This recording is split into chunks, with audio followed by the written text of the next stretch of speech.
Arrête de prédire, commence à réagir. Vous n'abordez pas le trading de la bonne manière et c'est la principale raison de votre échec. Dans cette vidéo, je vais transformer ta manière de voir les marchés et premièrement, je vais t'exposer la mauvaise philosophie que tu as certainement parce que j'accompagne pas mal de traders et je vois toujours cette philosophie qui n'est pas la bonne finalement. Vous ne regardez pas les marchés d'un bon œil. Pourquoi? Parce que vous cherchez constamment à anticiper les mouvements du marché et c'est quelque chose que vous n'arriverez jamais à faire. Vous êtes dans la prédiction, dans l'anticipation de ce que le marché va faire. Et c'est une vision honnêtement erronée du trading, c'est une vision erronée des marchés. Normalement, c'est une vision qu'on a quand on débute, mais en fait, elle va se propager beaucoup plus longtemps. Pourquoi je dis que c'est une vision qu'on a quand on débute? Parce que quand on connaît pas vraiment le trading, on pense qu'en fait, c'est des gens qui savent prédire ce que les marchés vont faire, qui savent anticiper, qui ont une boule de cristal. Les traders anticipent les mouvements de marché. Les traders n'anticipent rien du tout. Les traders font avec ce qu'ils ont. Et vous cherchez à faire avec ce que vous n'avez pas. Vous cherchez à mettre en place une méthodologie pour anticiper les mouvements du marché, pour faire de la prédiction de marché. Un trader rentable, c'est pas un trader qui sait où le marché va aller. Une méthodologie gagnante, c'est une méthodologie qui réagit parfaitement au marché, au mouvement de marché. C'est tout simplement ça. Donc vous êtes dans l'anticipation, vous êtes dans la prédiction et forcément vous vous plantez et vous avez une vision qui est mauvaise. En fait, vous avez tout simplement un biais trop fort sur le marché. Ça passe par ce genre de phrases qu'on entend souvent ou des dérivés de ces phrases-là. C'est par exemple, le marché va continuer de monter parce que X ou Y raison, parce que la politique monétaire est comme ça, parce que Trump a dit ça, parce que en ce moment il se passe ça, ou alors parce qu'il y a que des break of structure, j'en sais rien. Vous allez trouver une raison technique fondamentale ou de ce que vous voulez, avec une conviction profonde que le marché va continuer de monter ou va continuer de descendre ou va se retourner à cet endroit précis. Et donc, vous partez déjà avec un billet très fort dans vos têtes et vous allez chercher à tout prix à acheter le marché, par exemple. Et donc, tout ce que vous allez voir va confirmer votre billet qui est beaucoup trop fort dans votre cerveau. En fait, vous biaisez en permanence votre cerveau et vous ne voyez que ce que vous souhaitez voir. C'est-à-dire que tous les signaux que vous allez voir vont confirmer, votre billet pour acheter le marché, pour vendre le marché, où le prix va se retourner. Voilà, le marché va descendre, comme en ce moment, le marché est en train se casse la gueule sur les indices et sur toutes les classes d'actifs finalement, ou la plupart des classes d'actifs et bah, vous allez vous dire: «Voilà, le rebond technique va avoir lieu là parce que, j'ai vu qu'il s'est passé ça dans les infos, parce que j'ai vu que ce niveau-là, nan» et vous êtes dans l'anticipation beaucoup trop forte de ce que les marchés vont faire et vous donnez que des signaux à votre cerveau pour vous confirmer ce que vous souhaitez faire. Et donc forcément, vous vous plantez parce que vous fonctionnez en anticipation, vous fonctionnez en prédiction. Alors que la bonne philosophie que vous devez adopter, hein, que c'est un devoir si vous voulez réussir sur les marchés, j'en suis convaincu, tous les traders qui réussissent agissent comme cela, ils agissent en réaction. Ils attendent ce que le marché va faire, ils laissent les marchés faire, ils n'ont pas d'ego, ils ont pas envie d'avoir raison, ils ont une vision probabiliste des marchés, donc ils savent qu'ils peuvent gagner, qu'ils peuvent perdre. Ils cherchent pas à avoir raison, ils savent qu'ils n'auront pas forcément raison. Ils laissent les marchés dérouler et ils vont agir en réaction.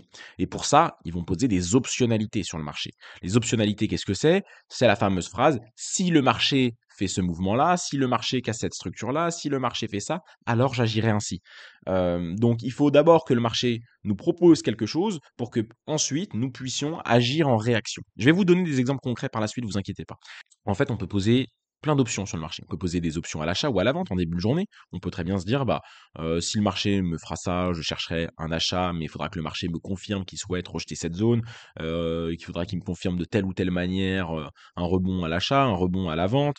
Si le marché casse cette structure-là, alors ça va libérer du flux et on va continuer le mouvement et donc je chercherai un achat. Mais en tout cas, on pose des optionnalités. On peut poser des optionnalités en début de journée sur des achats et sur des ventes, les 2 à la fois, en fonction de ce que le marché peut faire. On peut poser plusieurs optionnalités sur, l'achat de marché ou sur la vente de marché, que ça soit en continuation de mouvement, en reversal, en retournement sur une zone. On peut poser plein d'optionnalités sur le marché. Des optionnalités, ça veut dire que, potentiellement, on peut faire ça si le marché fait ça, mais on a aussi un plan B, un plan C, un plan D. Enfin, on va pas dire un plan A, un plan B, un plan C, ça voudrait dire qu'on hiérarchise les optionnalités. En fait, on les juxtapose, on en met plusieurs et ensuite, on va agir en fonction de ce que le marché va nous proposer. Et si le marché ne nous propose aucun de ces scénarios-là, alors on ne fait rien. Parce que des scénarios, il y en a une infinité. Nous, on va en proposer quelques-uns au marché, et on va voir si le marché va nous les valider ou pas. Donc, faut bien comprendre que, en fait, il y a une petite transformation, un petit déclic que vous devez avoir absolument dans votre cerveau, c'est ne pas chercher à savoir ce que le prix va faire dans la journée ou ce que le prix va faire dans la session ou ce que le prix va faire dans la semaine parce que le marché, on ne sait pas vraiment ce qu'il peut faire. Nous, on a une stratégie, on a une méthodologie qui va nous permettre d'acheter, de vendre, soit en reversal, soit en continuation après un setup précis, après des zones précises. On pose ces optionnalités sur le marché et ensuite, on exécute si elles se passent. Si elles ne se passent pas, on fait rien. On propose des scénarios au marché et on exécute. Si aucune optionnalité s'est proposée sur le marché durant la journée ou durant la semaine ou durant le mois, eh ben on n'a rien à exécuter. Alors que la plupart des personnes qui veulent anticiper le marché vont forcer le marché, vont s'obliger à rentrer dedans et forcément, on a des bilans qui sont assez mauvais finalement. Donc je vais te donner des exemples concrets, mais juste avant, j'aimerais te dire que si tu as des ambitions, et uniquement si tu as des ambitions sérieuses à propos de ton trading, réserve un appel avec moi. Je te le dis, c'est gratuit, non engageant. Je le dis dans toutes les vidéos. Vous pouvez discuter avec moi de façon gratuite et non engageante, simplement pour les personnes qui ont quand même une volonté de réussir sur les marchés. Donc le déroulé de l'appel, comment il se passe? Tout simplement, premièrement, tu vas me faire un petit point sur ton trading. Depuis combien de temps tu trades, les stratégies que tu utilises ou que tu utilises pas, si tu as un problème à mettre en place une stratégie, les backtests que tu fais ou que tu fais mal, le trading auquel, voilà, tout ce que tu es en train de faire finalement. Moi, je veux un récap de tout ce que tu es en train de faire. Et ensuite, tu vas m'énumérer les points bloquants. Moi, je vais te proposer des solutions appliquées dès maintenant, de façon totalement gratuite. Je te propose des solutions qui peuvent, honnêtement, je pense, qui t'aideront fortement. Donc, c'est pour ça que tu as que à gagner, à réserver un appel avec moi, honnêtement. Et ensuite, la dernière étape, si tu le souhaites, je te parle de mon accompagnement. Évidemment, c'est aussi si je le souhaite, hein, parce qu'il faut que ça fitte avec toi. Euh, et puis, il faut que toi aussi, tu trouves que, la solution que je peux te proposer beaucoup plus concrètement, puisse te parler aussi. Donc voilà comment se déroule l'appel. Il faut savoir que on accompagne très peu d'élèves, sur des durées de plusieurs mois, parce qu'évidemment, on ne peut pas accompagner des centaines de personnes. C'est pas une formation, on ne propose pas de formation, on ne propose que des accompagnements personnalisés. Donc, évidemment, ça correspond pas forcément à tout le monde. Il faut que la personne ait vraiment la volonté de réussir et d'aller gagner de l'argent sur les marchés. Il faut que ça soit corrélé avec plein d'éléments. Mais en tout cas, moi, je conseille à tout le monde de réserver un appel parce que vous n'avez qu'à y gagner et voilà. Donc réservez cet appel, le lien est en description et on passe directement aux exemples. Ok, donc maintenant, je vais te livrer un exemple. J'ai rien préparé, je vais juste, voilà, je me suis posé sur une journée qui me paraissait cohérente et on va construire des potentialités intéressantes sur la journée qui va arriver, la journée du 1er avril sur le GBP USD. Ce qu'il faut comprendre, c'est que on va sur des unités de temps assez hautes et ensuite, bien évidemment, on va aller sur des unités de temps beaucoup plus basses pour chercher à exécuter la position. Hem, Également, cette vidéo, elle fait énormément, référence à la vidéo qu'on a postée dimanche dernier sur ce qu'est une vraie stratégie trading. Une vraie stratégie trading, c'est un environnement trading plutôt que 2 ou 3 conditions à exécuter, bêtement. Et dans cette vidéo, je vais utiliser beaucoup de techniques et même beaucoup d'éléments issus du ICT-SMC, mais agir en réaction et ne pas agir en anticipation, on peut utiliser n'importe quelle approche. On peut utiliser une approche price action plutôt classique, on peut utiliser une approche Ishimoku, une approche fondamentale. C'est vraiment la manière dont votre cerveau est câblé finalement, hein. C'est pas l'approche, on s'en fout, c'est un support pour analyser et pour prendre vos positions, pour construire une méthodologie qui bat les marchés. Mais il faut juste avoir le bon câblage dans sa tête et le bon câblage, c'est la réaction et non l'anticipation. OK, donc ce qu'on voit par exemple, là, vous savez quoi? On va faire juste une analyse, mais peu importe finalement, elle a pas besoin d'être la plus précise possible. Ce qui est important, c'est de comprendre le message qu'il y a derrière. Là, on a une fair value gap par exemple, on a une fair value gap en daily ici, qui peut être à la fois une zone de réaction du marché ou à la fois une target pour le marché.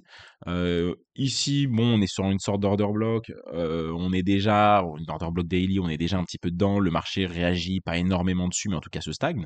En fait, on voit que on avait une phase d'accumulation ici et le marché fait écho à ce même niveau, hein. Voilà, là, on a une phase d'aspiration. Le marché a fait écho. Phase d'aspiration, elles se sont fait écho. Là, on a une phase d'accumulation qui fait écho au marché. Donc, ça paraît pas incohérent de voir que le marché se stagne à cet endroit-là. On a un plus haut de marché qui peut faire office de liquidité potentiellement. Le marché peut aller chercher cette zone-là pour aller plus bas ou pour même peut-être libérer du flux, à voir comment le marché réagit en allant chercher ce top-là. En tout cas, ça peut être une zone de prise de position si, en fonction des confirmations qu'il va y avoir sur les unités de temps plus basses, ça peut être aussi une target. Le marché aura besoin d'aller chercher ce niveau-là. Et évidemment, peut-être que le marché a besoin de charger ici pour avoir comme objectif ici. Ou inversement, ça va dépendre de ce que le marché va faire. On n'en sait rien à l'heure actuelle, on est bien d'accord. Bon, en tout cas, si on cadre le prix en daily, on a un peu ces deux niveaux-là. On a ce niveau-là qu'on verra peut-être un peu mieux en 4 heures. Ok, donc là, on est en 4 heures. On zone un peu sur le prix. Qu'est-ce qu'on voit? On a encore plus en détail cette stagnation du marché, hein. On voit que tout ça là, on est sur une sorte de range. Voilà, on voit que le marché ici, voilà, il est latéral, il évolue pendant une grosse partie de mars sans directionnalité très très claire. Donc voilà. Alors maintenant, le prix, il peut faire plusieurs choses. Il a une infinité de scénarios. Il peut aller tout droit en direction d'ici, tout droit en direction d'ici, et puis de façon un peu plus probable, prendre du temps à aller ici et prendre du temps à aller ici. Ce qui fait qu'on pourra exécuter potentiellement plusieurs positions. Je dis toujours potentiellement parce que on pose des potentialités, des optionnalités sur le marché. Ce qui est intéressant de voir, c'est que là, on a une fair value gap avec une prise de liquidité juste au-dessus. Donc, on va se remettre une fair value gap qui est une fair value gap H4 ici. Potentiellement, le prix aura besoin d'aller ici. Il faut faire attention parce qu'on a une zone là. Donc, est-ce que le marché réagit pile dans cette zone-là ou est-ce que le marché semble invalider cette zone-là? Si par exemple on va en M5 et on se rend compte que le marché là, il traverse très fortement la zone et qu'il est en train de faire une pseudo-réaction ici, il faudra faire attention, c'est un peu piégeur parce qu'on est très proche de la liquidité ici. Peut-être que le marché va proposer un setup de retournement au milieu de la FVG, en s'arrêtant au milieu de la FVG avec une mèche, une sorte de pin bar, un choche, et dans ce cas-là, le scénario sera tout autre. Mais pour ça, qu'est-ce qu'il faut? Il faut attendre que le marché nous propose des choses. On peut aller en 1 heure, voilà, on découle, on découle, on découle. Là, qu'est-ce qu'on y voit? On voit qu'on voit encore plus de détails dans ce range. Plus on va sur les unités de temps basses, plus on voit du détail. Et là, qu'est-ce qu'on repère? On repère aussi une très belle fair value gap. Donc là, j'utilise principalement des fair value gap, mais on aurait pu utiliser tout un tas d'éléments. Ce qui est important, c'est d'avoir une structure de stratégie qui est cadrée. On ne peut pas utiliser tous les éléments qui existent en analyse technique, il y en a bien trop. Ok, donc là, on a plusieurs choses. On a une zone de fair value gap ici qui, selon moi, pourrait être intéressante durant la journée du 1er avril, parce que vous le voyez, si le marché vient prendre l'Asian Low, la London Low et pendant la New York, on vient ici, on aura déjà fait un joli mouvement baissier et le marché pourra peut-être retracer ce mouvement baissier pour ensuite aller plus bas. Donc on aura potentiellement un trade ici. Si le marché il prend du temps à aller ici et c'est le 2 avril, là, pour exécuter, ça peut être plus dangereux parce qu'on ira peut-être chercher plus bas directement. Donc, ça va dépendre aussi de la temporalité. C'est est-ce que le marché il va directement très fortement et dans ce cas-là, il y aura peut-être un effet de yo-yo d'élasticité du prix et le prix va revenir à la moyenne, ou est-ce que le marché prend du temps à y aller comme ça, comme ça, comme ça, et là, il faudra faire attention parce que peut-être qu'il pourra redresser, mais en tout cas, il aura comme objectif plus ou moins d'aller combler cette fair value gap daily. Ok, bon, pour l'instant, on a une option ici, on a une option en dessous. Au-dessus, on a une fair value gap H4 qui est intéressante. Là, on n'a pas de fair value gap, donc si on en traite, c'est un peu plus compliqué. On a voilà, un order block, on peut peut-être aller en M30 pour voir un peu plus de détails. Voilà, on a un order block intéressant ici qu'on pourrait tracer. En 1 heure, on le voit un petit peu moins, il est un peu moins précis. En 30 minutes, il est un peu plus joli. Voilà, on pourrait l'affiner comme ça.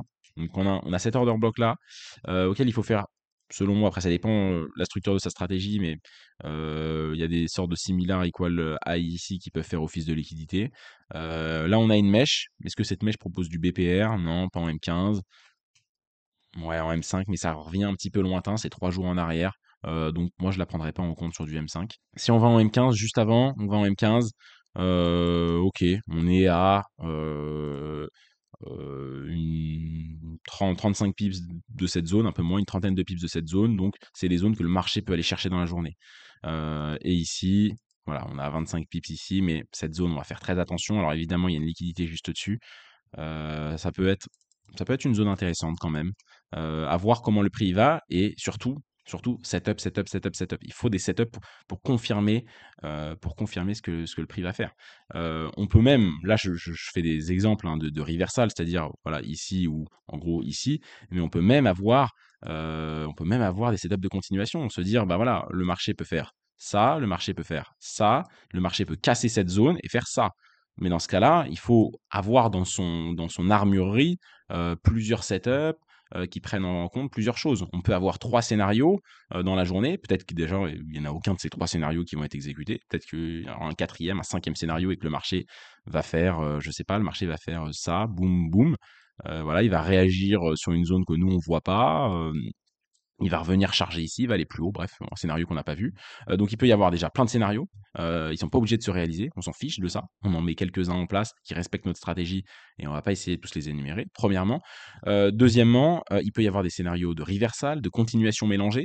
On peut trader que les reversals, on peut trader que les continuations, on peut trader les deux, mais attention à ne pas se mélanger les pinceaux. Bon, on va se mettre en M5 et on va voir ce que le marché va nous proposer. On va enlever ce petit point. Voilà, est-ce que le marché, on voit, il est dans une direction latérale en daily. Qu'est-ce que le marché va faire? Ok, donc là, le marché, qu'est-ce qu'il fait? Il nous prend toutes ces liquidités-là de London Low. Boum, encore une fois, il se retourne là. On a cette zone-là qui peut intéresser le prix. Le marché ne va pas la chercher, donc ça peut être une belle office de target si jamais, durant la session de New York, on vient chercher cette zone-là. Ok, donc là, c'est pas mal, hein. Ça, c'est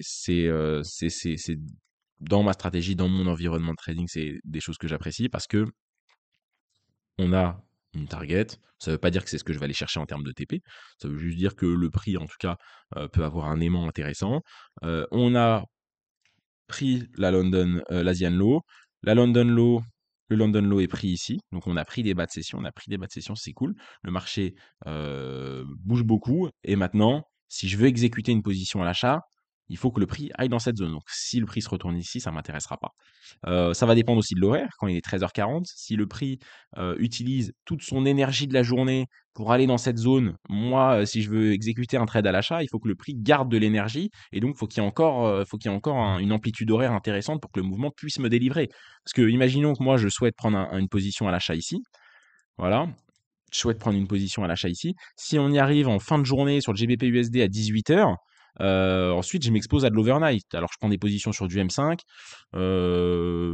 Voilà, c'est pas. Donc par contre, si on y arrive très rapidement, ici évidemment que le prix aura encore du temps et de l'énergie pour aller chercher cette zone-là. J'ai pas laissé l'ordre au pif, hein, mais c'est juste pour que vous compreniez que ça va dépendre énormément.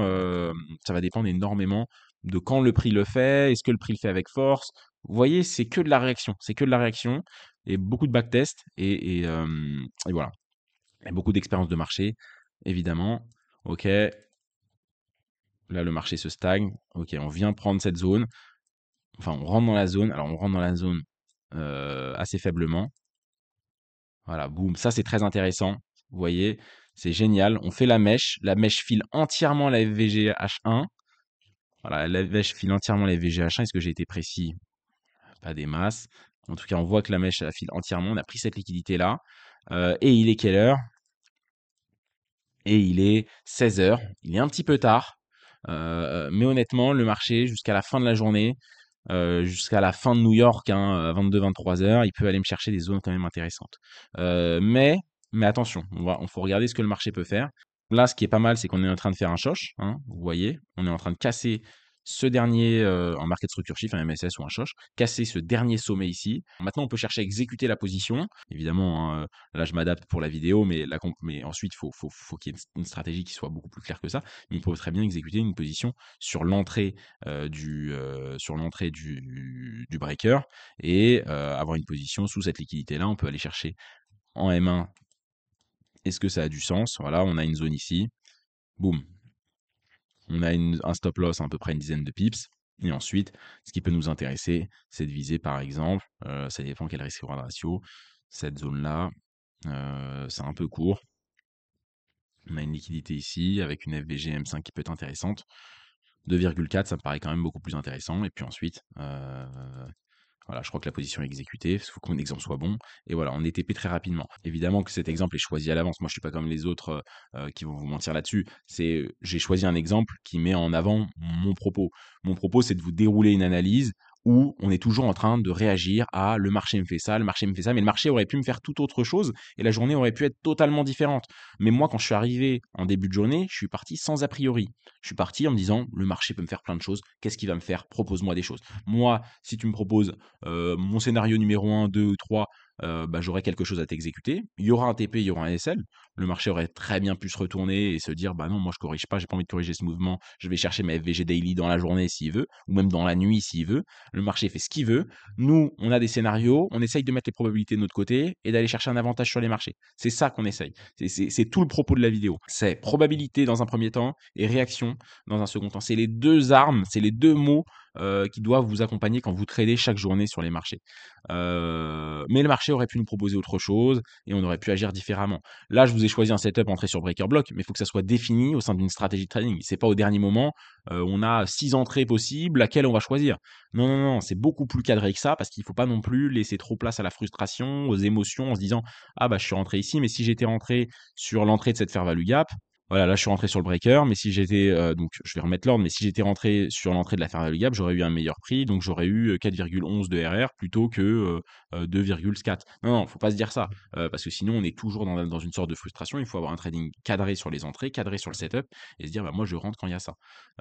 Donc voilà. Comprenez vraiment le message de la vidéo. Cette vidéo, elle est vraiment faite pour vous aider et elle est faite pour vous transmettre un message. Ce message, c'est probabilité, réaction. Et réaction, ça ne veut pas dire qu'on fait n'importe quoi au dernier moment, c'est-à-dire qu'on a une stratégie, on propose des scénarios au marché et ensuite on exécute si les scénarios ont lieu. Je pense que vous avez compris.